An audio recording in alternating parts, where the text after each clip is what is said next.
Kalau ada ustadz duduk dengan orang kaya, mengharap kekayaannya, maka dia telah salah.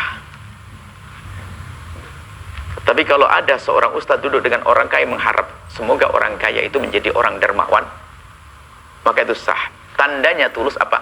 Nggak harus dia berbuat baik dengan saya. Yang penting aku pengen duduk dengan orang kaya itu, saya akan duduk dengan dia, saya akan ngobrol, saya akan rayu sampai dia berbuat baik, biarpun tidak dengan saya. Biarpun tidak dengan saya. Intinya bagaimana dia berbuat baik. Selesai.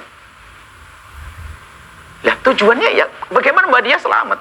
Saya tidak pengen ada orang kaya masuk neraka gitu saja. Makanya kadang sebagai ustadz itu kalau ingin datang pada orang kaya harus pikir ulang, bener enggak?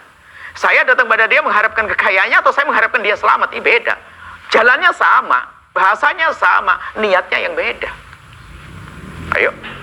Saya datang kepada dia itu karena apa? Karena saya menginginkan duitnya dia untuk bangun pondok saya, karena yang punya pondok mungkin. Itu masih syahwat juga, sebab pondok juga prestis di kalangan ustaz, pondoknya paling gede, paling keren, paling banyak santrinya. Itu juga untuk sombong bisa kok. Jangan dianggap sombong hanya dengan dunia saja, tidak. Dengan gede-gedean jamaah juga disebutkan kok, pangkat, gede-gedean jamaah, wah jamaahnya ribuan, majelis yang banyak, pondoknya gede, bisa sombong kok. Nah, di saat kita duduk dengan orang kaya atau duduk dengan pejabat, kita merindukan dia selamat, bukan kita merindukan kebaikan duniawi kepada kita. Kalau ternyata mereka berbuat baik kepada kita pun, balik rumusnya seperti tadi, kita mengambilnya seperti apa? Kalau saya mengambil karena saya berharap, tolak. Kalau saya mengambil karena saya berharap, saya tolak.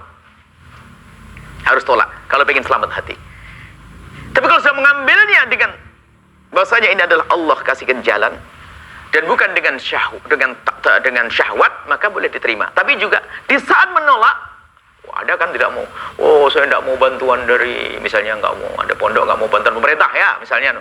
Ya kalau tidak terima sudah biasa saja, nggak diterima saja. Nggak usah teriak tuh, astagfirullahaladzim, saya tidak mau bantuan pemerintah. Allah, ngapain mau teriak-teriak? Diam aja deh.